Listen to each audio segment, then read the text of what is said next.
They still talk about the Ashford place on the far end of County Road 7, though no one has driven past it after dark in more than 50 years. Folks say the land remembers things, bad things, and that the soil keeps stories buried until it's good and ready to bring them back up. That's how it was in the summer of 1967, when two children stepped out of the abandoned Ashford farmhouse barefoot, starving, and silent as the moon. They had vanished 6 months earlier, and everyone assumed the worst, but no one expected them to come walking out of that house, the one their family once lived in, the one nobody in their right mind had entered since the night the lights went out and the screaming stopped.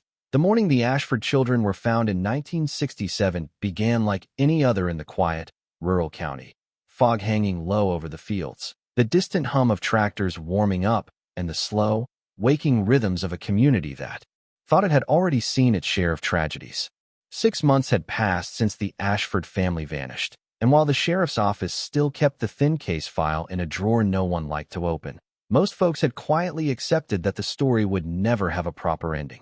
That was why, when little Ruthie Ashford and her older brother, Thomas, appeared on the gravel road leading away from their family farmhouse, the sight didn't just shock the county. It cracked open something ancient and uneasy in everyone who saw them. They looked like they had crawled out of a grave rather than a house. Their clothes hung off their bones, stiff with dirt and time, and their skin had taken on a pale, grayish tone that didn't match the living. Their eyes were wide but empty, as if they had forgotten how to be children.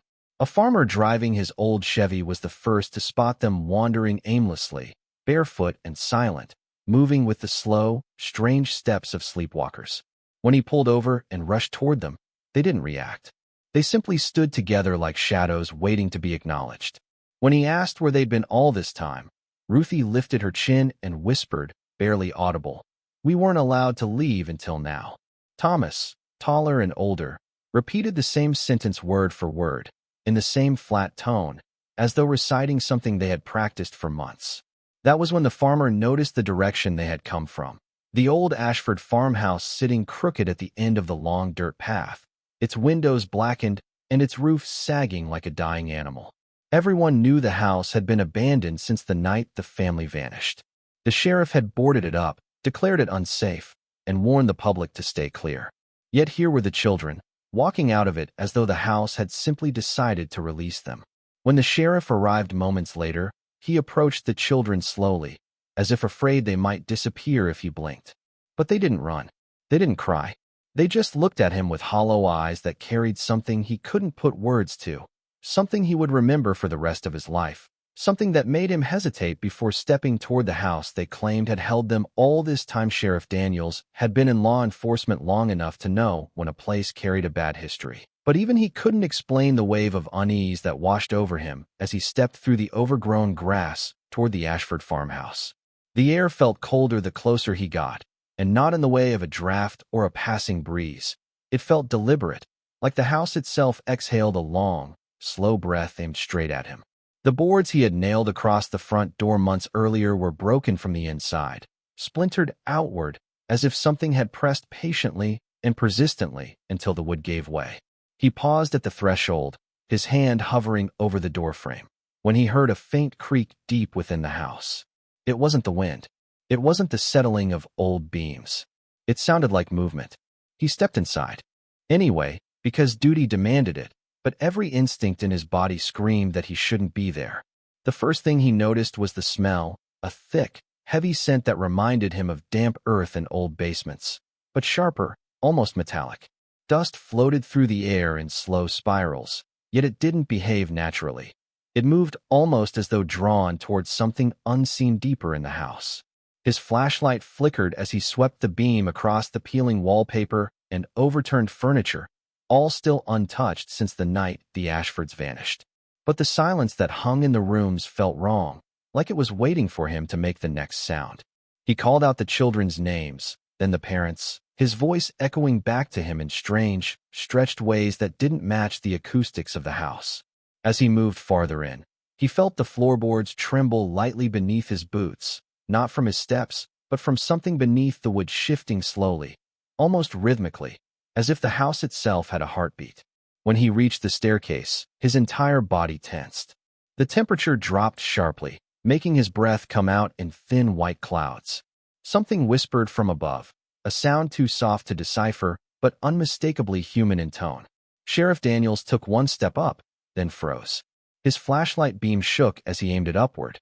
He couldn't see anything waiting at the top of the stairs, yet the heavy feeling of being watched pressed against his shoulders.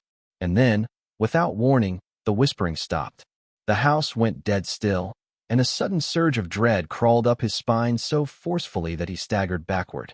He turned and hurried out the front door, breathing hard, his hands trembling uncontrollably as he reached the children again.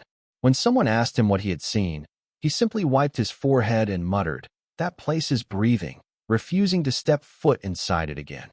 After the sheriff stumbled out of the Ashford house, pale and shaking, the children were taken to the back of the patrol car where a blanket was wrapped around their thin shoulders. They didn't resist. They didn't ask where their parents were. They simply sat side by side, staring straight ahead, as though still seeing something only they could understand. When a deputy tried offering them water, Ruthie didn't blink. Thomas didn't speak. Their silence was so unnerving that even the seasoned officers hesitated before approaching them again. Finally, after several long minutes, the sheriff knelt in front of them, his voice soft but strained, asking them what had happened inside the house. The children looked at each other first, as if silently debating who should speak, before Thomas finally lifted his head. His eyes had a strange heaviness to them, not the exhaustion of a lost child, but the weight of someone who had carried secrets far too big for his age. Thomas began with a simple statement that made the sheriff's stomach twist. "The house keeps you." Ruthie followed immediately, almost overlapping his words, whispering, "It eats time." Their voices were dull, steady, rehearsed, as if they had said these lines many times before. When asked what they meant, Thomas explained that once you entered the house, it did not let you leave unless it wanted you to. They had tried to get out, tried many times, but every door led back to the same hallway, the same staircase, the same dark room with peeling floral wallpaper that seemed to breathe with them. Ruthie added that the house didn't like when people slept, that it watched them when their eyes closed, and that it whispered to them when they woke. The sheriff asked about their parents, but the children dropped their gazes, their small hands tightening around each other. Thomas said their mother had heard a voice calling from upstairs the first night. Their father went after her, and neither of them came back down. The children described hearing footsteps pacing outside their bedroom at night, slow and dragging, as though whatever walked wasn't entirely used to having legs. Ruthie said that sometimes the footsteps stopped right in front of their door and breathed heavily, almost expectantly, waiting for them to open it. They said the house wanted them to stay awake because that was when it felt strongest, and when they grew too tired to fight it, the walls would whisper things they didn't want to hear. The sheriff listened in stunned silence as Thomas concluded that the only reason they were able to leave that morning was because, for the first time in months, the whispering stopped and the door they had tried hundreds of times finally opened on its own, as if the house had suddenly become bored with them or hungrier for something else. The investigators entered the Ashford house later that afternoon with reinforced nerves and a full team, determined to dismiss the children's claims as trauma-induced imagination. Yet the moment they stepped inside, every trained instinct they had began to falter. The air felt thick, almost weighted, and the silence wasn't natural. It felt controlled, as though it settled around them intentionally. They moved through the rooms carefully, documenting each overturned chair, each broken frame, each eerie sign that the family had disappeared abruptly. But nothing drew their attention more than the locked upstairs room. It was the only door in the house that remained perfectly intact, polished, and unweathered, as if the house itself protected it. The sheriff, standing just behind the team, felt a familiar chill creep up his spine the moment his eyes landed on it. The children had mentioned an upstairs room, the one their mother had heard calling to her, but none of the officers had expected to find something so out of place. The doorknob was ice cold, too cold for a house that had no electricity and had been closed off for months. One of the investigators tried turning it, but it didn't budge. He tried again, harder, and still nothing. Then, as another officer stepped forward with a crowbar, a soft sound echoed from behind the door. It wasn't movement. It wasn't the creak of wood or the shifting of old furniture. It was knocking, slow, rhythmic, precise, like someone tapping with deliberate patience. 3 knocks. A pause. 3 more. The men froze, staring at one another in silent disbelief. The knocking continued, each pattern perfectly spaced, calm, and eerily confident. It didn't sound like someone trapped. It sounded like someone inviting them in.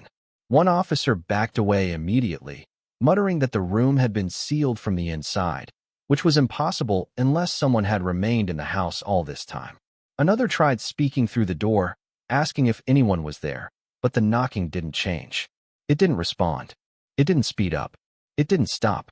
It continued with the same steady patience, as if time meant nothing to whatever, or whoever, was behind it. The sheriff felt sweat form along his hairline despite the cold. He had heard knocking in houses before, but never like this. This knocking felt aware, intelligent, almost curious. The investigators debated forcing the door open, but something in the atmosphere shifted the moment they raised the crowbar. The house seemed to tighten around them, the floorboards vibrating just enough to be felt, but not seen. The knocking grew quieter, subtler, as though whoever was behind the door was pressing their ear against it. The sheriff stepped back, signaling the team to halt. Without any clear explanation why, none of them could bring themselves to break that door open. They retreated down the stairs, leaving the locked room untouched, while the steady knock faded into a silence that felt more threatening than the sound had ever been. While the investigators waited downstairs, trying to steady their nerves after the unsettling experience with the locked room, one of the younger deputies began sifting through a pile of old belongings in the living room. Dust-covered boxes, water-stained scrapbooks, and scattered family keepsakes lay toppled across the warped floorboards, untouched since the night the Ashfords vanished. The deputy wasn't expecting to find anything important. Most of the items were moldy or rotted through. But then he uncovered a thin, leather-bound photo album, barely damaged despite everything else around it falling apart. He called the sheriff over, and together they knelt beside the open pages, flipping through the last remnants of the family's life before everything went wrong. At first, the photographs were ordinary: birthday parties, school plays, a picnic near the lake. Nothing sinister, nothing unusual. Yet the further they turned the pages, the more unsettling a pattern became. In several of the earlier photos, there was a strange distortion in the background, a faint blur near the edge of the frame that looked like a smudge or a trick of the light. But the smudge grew clearer with every passing photograph, taking on a shape that didn't quite belong. The sheriff frowned, leaning closer, his stomach twisting with a sense of recognition that he couldn't quite explain. It wasn't until they reached the final page that they both stopped breathing for a moment. There stood the Ashford family lined up in front of their house, the father with his arm around his wife, the children smiling shyly in front. But behind them, barely noticeable unless you stared long enough, was a taller figure. Its shape was elongated, its outline darker than the shadows around it, and its head tilted slightly, as if watching the family from just behind the porch.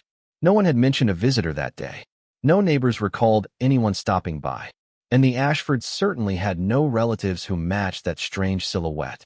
The deputy tried brushing the surface of the photograph with his thumb, assuming it was dirt or a printing defect, but the image didn't budge.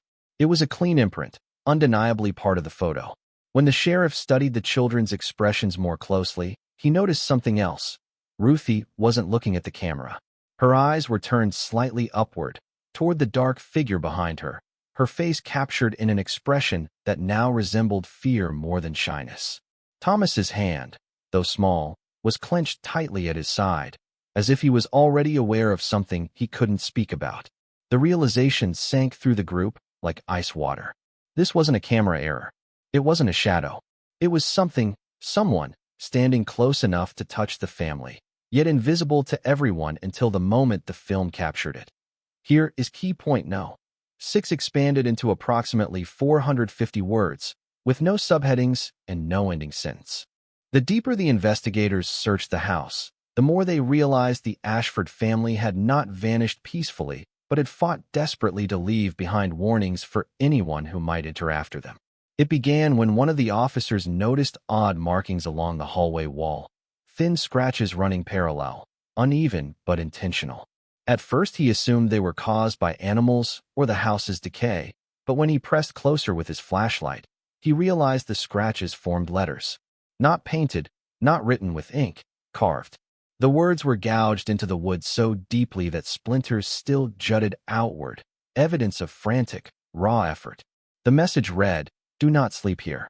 The investigators exchanged tense glances, but before they could process the meaning, another officer called them into the kitchen where more carvings covered the cabinets and even the floorboards themselves. Some were shallow as if carved by weak hands. Others were so deep they looked as though someone had stabbed the wood repeatedly until it yielded. One phrase repeated itself in multiple spots, "Do not turn your back." As they moved from room to room, a chilling picture began to form. Whoever carved these warnings had done so in a hurry, likely in fear, and likely in the last hours before the family disappeared. The dining room table had long claw-like grooves along its edges, spelling out another phrase, "Do not answer the voice." This one made several of the officers shift uneasily, recalling the knocking they had heard moments before from the locked upstairs room. There was a disturbing human quality in the spacing of the messages, as if the person carving them kept stopping, turning, listening, then carving again with trembling hands. The sheriff ran his fingers across one of the messages, noting the ragged splinters and uneven gouges. These weren't made with tools from a workshop. They were made by fingernails or perhaps a kitchen knife grabbed in panic. As they followed the trail of warnings toward the back of the house, they found even more desperate carvings clustered near the rear exit. The doorframe had nearly been shredded by frantic scratches, all converging around a single final plea carved so deeply it had broken through the wood entirely. "IT watches when you close your eyes." The sheriff stared at that message for a long moment, understanding now why the children had said the house didn't like when people slept. It seemed the Ashfords had realized that staying awake was their only defense, and the carvings were their attempt to warn anyone who stepped into the shifting, hungry quiet of the house. The final carvings trailed off into jagged, unfinished strokes as though whoever made them had been dragged away mid-sentence, leaving their terror etched permanently into the walls around them. Deputy Harold Granger was the youngest on the force, full of stubborn pride and too determined to prove himself to the older men who treated the Ashford case like a curse whispered on cold nights. When the sheriff ordered everyone to stay outside the house until morning, Granger volunteered to keep watch. He said it with a half-smile, as if guarding a haunted farmhouse was just another chance to show he wasn't afraid of old stories. The sheriff hesitated, warnings clawing at the back of his mind, but he finally nodded. Someone had to stay. Granger parked his cruiser at the edge of the property, keeping his eyes on the dark silhouette of the house outlined against the moonless sky. Even from the outside, it felt wrong. The windows looked darker than the night behind them, as though the house swallowed any light that dared approach. Granger kept telling himself it was just a structure, a decaying, empty building with too many rumors attached. But as the hours passed, the silence around the farmhouse thickened until it felt like a presence pressing against the glass of his windows. Around midnight, the radio on his dashboard crackled sharply before going dead. The sudden noise jolted him, and as he leaned forward to adjust the dial, he heard something faint drift across the field. It was a woman's voice, soft, trembling, calling from inside the house. Granger froze. The voice sounded muffled, as though someone was trapped and calling for help through thick walls. He pressed his face to the windshield, trying to see movement inside, but the windows remained empty. The voice called again, clearer this time, pleading, frightened. Granger had been trained to respond when someone was in danger, and despite the warnings carved into the walls, despite the sheriff's shaken expression earlier that day, duty pushed him out of the cruiser and toward the house. The grass brushed against his legs as he approached, and the voice grew louder, echoing faintly from the open doorway. If he had stopped and listened carefully, he might have noticed the strange timing of the cries, how each plea came with the exact same desperation, the same pattern, like something imitating fear rather than expressing it. He stepped inside, flashlight raised, calling out to the unseen woman. The house swallowed his voice instantly. The crying shifted to the back of the house, as if leading him deeper in. His boots creaked across the floorboards, the air thick with the same metallic scent the sheriff had complained about earlier. Then the voice stopped altogether, cut off mid-sob. Granger paused, scanning the darkness, the silence stretching unnaturally long. Somewhere behind him, a floorboard groaned. He turned sharply, but no one was there. His flashlight flickered once, twice, then blinked out entirely. What happened next would never be fully known, because by dawn, his patrol car sat empty, the radio dead, the keys still in the ignition, and Deputy Granger himself was nowhere to be found by sunrise.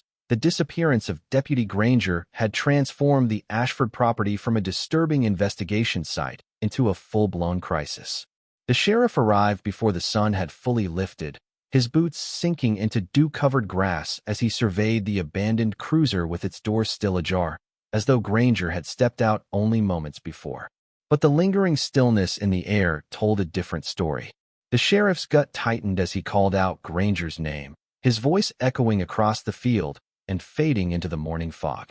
Deputies combed the area in widening circles, checking the barn, the tool shed, the tree line. Nothing. Not a footprint, not a piece of clothing, not a sign of a struggle. It was as if Granger had never been there at all. The sheriff forced his attention toward the house, its warped frame looming silently in the dim light. In all his years, he had seen men walk into danger, but he had never seen danger swallow a man so completely. When the search team entered the house again, they found it changed. Not in obvious ways. No new broken furniture, no signs of forced entry, but in a more unsettling, intangible sense. The air felt heavier, thicker, almost humid despite the cool morning. The house smelled stronger, like old soil mixed with something metallic and sour. The sheriff noticed immediately that the carvings on the walls seemed darker, as though fresh would have been exposed recently, though they had been examined thoroughly the day before. One deputy pointed out what looked like new markings near the staircase, short, jagged scratches that led upward and then vanished abruptly, too small to be made by the missing adults, too frantic to be accidental. The sheriff felt a tightness in his chest as he crouched to inspect them. They weren't words. They weren't symbols. They looked like the beginning of a message made by someone in a desperate hurry before being interrupted. As they moved deeper into the house, the deputies began hearing faint, intermittent sounds, soft shuffling, a distant creak, something like a breath releasing slowly somewhere in the walls. Each time they tried to pinpoint the source, the noise shifted, moving ahead of them, deeper into the house as though leading them somewhere. The sheriff ordered everyone to stay together, but even he could feel the house subtly guiding their attention, pulling their senses in different directions. One of the deputies, Carver, stopped abruptly, claiming he saw someone move past the kitchen doorway. When the others followed him in, flashlights sweeping the corners, there was nothing but peeling wallpaper and the long, narrow table with the carved warnings. Yet Carver insisted he had seen a figure, tall and thin, slipping silently into the shadows. The men stood quietly for a moment, listening, trying to steady their nerves. Then, from somewhere deep in the house, a familiar sound echoed faintly, a rhythmic tapping, slow and deliberate, the same pattern they had heard from the locked room the day before. The sheriff's blood ran cold as the tapping grew louder, each knock spaced perfectly, echoing through the walls like a pulse. He closed his eyes for a moment, realizing the truth that no one wanted to say out loud. Whatever had taken the Ashfords had not left. It had only become more awake. The sheriff made the decision to return to the upstairs hallway, driven by an instinct he couldn't fully explain, as though some part of him believed the truth of what was happening waited behind the locked door they had avoided earlier. The deputies followed reluctantly, their footsteps soft and uneven on the old staircase, each man overly aware of how the air grew colder with every step they climbed. Even in daylight, the upstairs felt darker than the rest of the house, as if the sun simply refused to touch it. Dust drifted lazily in the narrow beam of a flashlight, but the corridor itself seemed to absorb most of the light, muting it into a gray haze.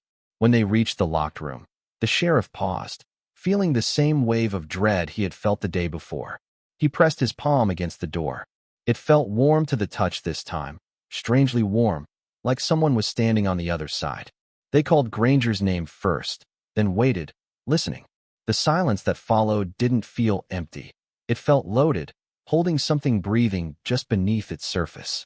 When the sheriff signaled one of the deputies to try the doorknob again, the metal turned slightly under his grip, moving just enough to prove that the lock was no longer engaged. No one wanted to be the one to push the door open. A long moment passed where the house seemed to listen to their hesitation, and a low groan traveled through the walls, almost like a sigh. The sheriff swallowed hard and stepped forward himself, pushing the door inward a few inches. The smell hit them first, moist, earthy, and unmistakably metallic, stronger than anywhere else in the house. It was the same scent he remembered from the night the children were found. Inside, the room was nearly empty except for a single wooden chair positioned in the center, facing the wall, as if someone had been forced to sit and stare into the peeling wallpaper for hours. The deputies scanned the corners but found no sign of Granger. The floor, however, was unsettling. Thin trails of dirt formed faint circles around the chair, almost like residue left behind from something that had moved repeatedly in the same pattern. The sheriff knelt to inspect the floor more closely and noticed faint indentations, too shallow for chairs or furniture, yet too precise to be accidental. They resembled footprints, but not human ones. The shape was narrow, elongated, and the spacing suggested a gait that didn't match the rhythm of a person walking. Before they could examine further, a sharp knock erupted behind them, not from inside the room, but from down the hallway where they had just walked. 3 knocks. A pause. 3 more. The deputies spun around, weapons drawn instinctively, but the corridor behind them remained empty. The knocking echoed again, this time closer, as though something moved silently along the wall just out of sight. Panic rippled through the group, and one deputy urged the sheriff to leave before the house closed in on them entirely. The sheriff hesitated only a moment, torn between duty and instinct, before ordering everyone to retreat.